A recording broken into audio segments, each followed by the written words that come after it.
It doesn't inspire our children. It doesn't challenge them to say, I want to do better. It doesn't challenge. In fact, it's very depressing on community. It's depressing and it's frustrating because this one community in particular that I was talking about, where I was talking to a person in programs and services with their nation, he had said to me, I am just sick and tired of seeing our school at the bottom. That do they not know who our children are? Do they not know that our kids can sit in a feast hall? That they can, that they have learned their traditional songs, that they have gone and, they will take care of elders in our community, that they know who they are as traditional peoples, be it in the living in the urban world or living in their traditional territory, that they belong somewhere, that they know who their house chiefs are, their matriarchs. And I think that that's not on the FSA. Because the less you know about teaching and learning, the more sense it makes to say, well, we got to hold the schools accountable. Let's give the kids lots of tests and then publish the results and make sure that everything improves. If you knew nothing about education, that would actually sound reasonable, even if you didn't have an agenda to make the schools suffer. But as you come to look at this more carefully, you begin to realize that there's something wrong with all of this. How do you value the whole child and promote caring when you have pressure from above just to raise scores on bad tests?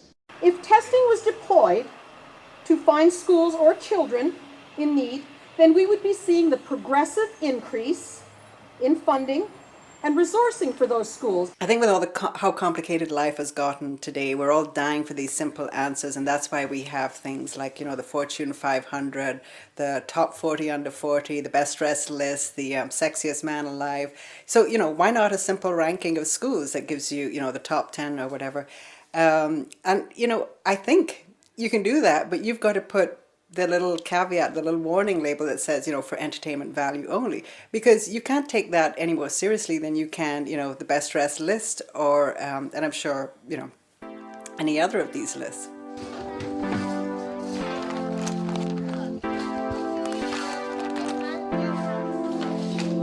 I'm not one of those who think we should throw the baby out with the bathwater, and I've been saying for quite some time that I think this is what the experts and the academics have been saying, is that if you change it to a random sampling approach, you can address a lot of these problems and restore confidence that this is a useful tool. And it also makes it really clear that this is not an individual evaluation tool or a school evaluation tool.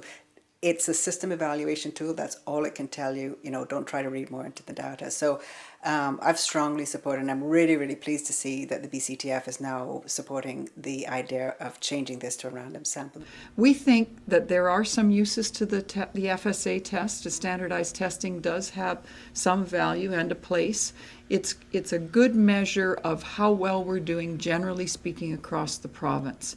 But in order to use it for that purpose, you can administer it on a random sample basis.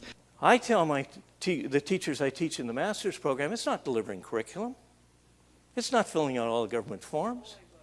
What is it? It's making every child feel significant every day. If you don't do that, they won't learn. Kids join gangs because they don't feel significant.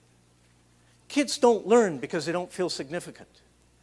We need to take care of those things before we spend our time on FSAs. Oops. Maybe it's a good time just for me to make a couple of comments on the FSA. What are we doing? It doesn't help teachers teach. It doesn't help kids learn. Irene's absolutely right. All we need to do is sample.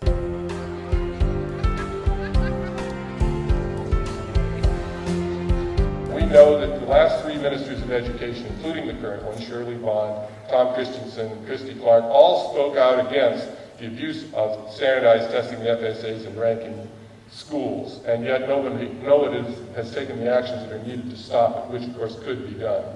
So the ability of us to express ourselves to government in different ways that we can, and it's so easy now with the internet because you can write people via email, has to be one of the aspects we take to heart in resisting what we see as an abuse of standardized testing.